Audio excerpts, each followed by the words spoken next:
Hello दोस्तों, स्वागत है आपका आपके अपने लीगल चैनल सोच पर प्रहार में। मैं हूं एडवोकेट सनी शर्मा। और दोस्तों, आज हम बात करने वाले हैं आईओ साहब की, यानी इन्वेस्टिगेशन ऑफिसर। अब आईओ साहब का काम होता है ये चेक करना कि एफआईआर बनती है या नहीं बनती, फिर एफआईआर को लिखना, उसके बाद इन्वेस्टिगेशन करना और सारी पूछताछ करना, बयान लिखना कंप्लेनेंट के, आरोपियों के। ये सारा काम आईओ साहब का होता है। इसके साथ साथ वो केस डायरी मेंटेन करते हैं और इन्वेस्टिगेशन पूरी होने के बाद चार्जशीट को कोर्ट में भेजते हैं। अगर आईओ साहब चाहें तो वो ये भी कह सकते हैं कि मामला नहीं बनता और चार्जशीट ना भेज करके फॉल्स रिपोर्ट भी कोर्ट में भेज सकते हैं, लेकिन ऐसा जनरली वो करते नहीं है क्योंकि उनके ऊपर इंक्वायरी होती है। कई बार उनसे पूछा जाता है कि आपने फॉल्स रिपोर्ट क्यों लगा दी। इसलिए यदि मामले में कोई पुख्ता सबूत नहीं भी हैं तब भी 498A जैसे मामले दर्ज हो जाते हैं। अब दोस्तों, आप लोग कई बार कहते हो कि ये सारे मामले दर्ज करने में वकील की बहुत बड़ी भूमिका होती है। वकील की भूमिका तो बाद में आती है, पहले भूमिका तो आईओ की है, क्योंकि जो लेडी है वो अगर गलत मामला दर्ज करा रही है तो उसने गलत शिकायती पत्र तो थाने में ही दिया है ना। और थानेदार को आपने सारे एविडेंस भी दिखा दिए, ये देखिए सर रिकॉर्डिंग, ये देखिए सर वीडियो रिकॉर्डिंग, ये देखिए सर ये, उसके बाद भी उसने मामला दर्ज कर दिया। अब जो मामला दर्ज हो गया, वकील का रोल तो उसके बाद का है। और आप जाएंगे वकील के पास, उसको तो सरकारी वकील मिलेगा, पुलिस का वकील मिलेगा, तो वकील की भूमिका तो बहुत बाद में है। पहले तो ये इन्वेस्टिगेशन ऑफिसर ही होता है जो कि गलत करता है। और अगर आप थाने पे जाओगे तो थाने में तो आपको पता ही है, वो महाराज होता है, बिल्कुल वो जैसा चाहेगा वैसा करेगा, जो उसने कह दिया वही कानून है, कोई कानून थाने पे लागू नहीं होता। अब दोस्तों, ये इन्वेस्टिगेशन जो ऑफिसर होता है, ये जब किसी भी मामले को बनाता है तो एज ए विटनेस में इसका नाम होता है, यानी कि इसको विटनेस में बुलाया जाएगा जब 498A का मामला चलेगा, यानी इसका चीफ होगा और आपको ये मौका मिलेगा कि आप इस आईओ का क्रॉस करें। अब दोस्तों, ये बहुत बढ़िया समय होता है इस आईओ से ऐसे क्वेश्चन पूछे जाएं कि ये आईओ फंस जाए, क्योंकि आपको भी पता है और कोर्ट्स भी मानती है कि 80 से 90% मामले फर्जी दर्ज होते हैं। ये फर्जी मामले दर्ज करता कौन है? यही आईओ करता है। तो यानी इस आईओ को ऐसे क्वेश्चन करने हैं कि इसके हाथ पैर कांपने लग जाए। हमने खुद देखा है, जब इससे कोई बढ़िया वकील टकराता है ना तो इसके हाथ कांपने लगते हैं, भले ही वो थाने में कितना ही सरताज बना बैठे।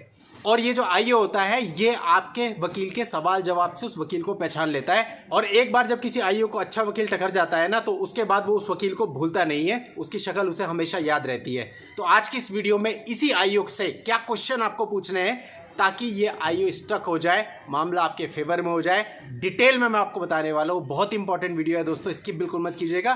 दोस्तों, यदि पहली बार चैनल पर आ रहे हैं, अभी तक सब्सक्राइब नहीं किया है तो सब्सक्राइब के बटन पर क्लिक करके चैनल को सब्सक्राइब जरूर कर लें, नोटिफिकेशन बेल पर जरूर क्लिक कर लें, क्योंकि इस चैनल पर रेगुलर ऐसी वीडियोज आती रहती हैं। तो चलिए दोस्तों, समझते हैं।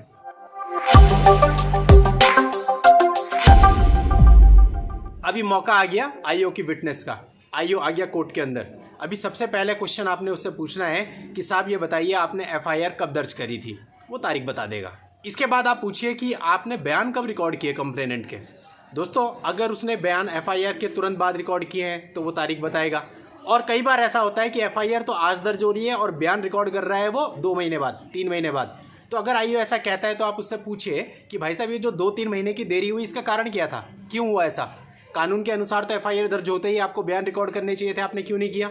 इसके बाद आप उनसे पूछिए कि क्या आपने अपने मामले में नक्शा नजरी तैयार करी थी? तो आईओ बोलेगा हाँ करी थी, और अगर नहीं करी होगी तो नहीं भी कह सकता है, लेकिन जनरली वो कहेगा हाँ करी थी, क्योंकि नक्शा नजरी लगी हुई होती है। अब आप उससे अगला क्वेश्चन पूछिए कि क्या आपने घटनास्थल का मुआयना किया था, यानी कंप्लेनेंट ने कहा मेरे साथ यहाँ पर मारपीट आई हुई, आप वहाँ पर गए थे, आपने देखा सारी चीज़ों को।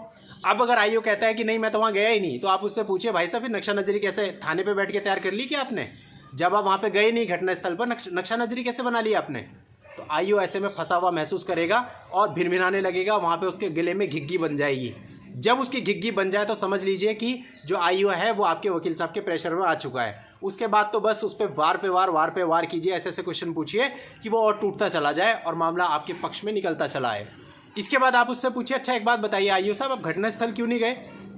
अब आईओ के पास इसका भी जवाब नहीं होगा। इसका दूसरा पहलू यह है कि हो सकता है वो घटनास्थल गया हो, तो ऐसे में अगर वो घटनास्थल गए थे तो आप उनसे पूछिए कि आप घटनास्थल कैसे गए थे, सरकारी व्हीकल से गए थे, अपने व्हीकल से गए थे? अब वो कहते हैं कि मैं सरकारी व्हीकल से गया था, तो आप उससे पूछिए जब आप सरकारी व्हीकल से घटनास्थल पर मुआयना करने गए थे तो क्या इस घटना को आपने पुलिस की जनरल डायरी में अंकित किया था या नहीं किया था?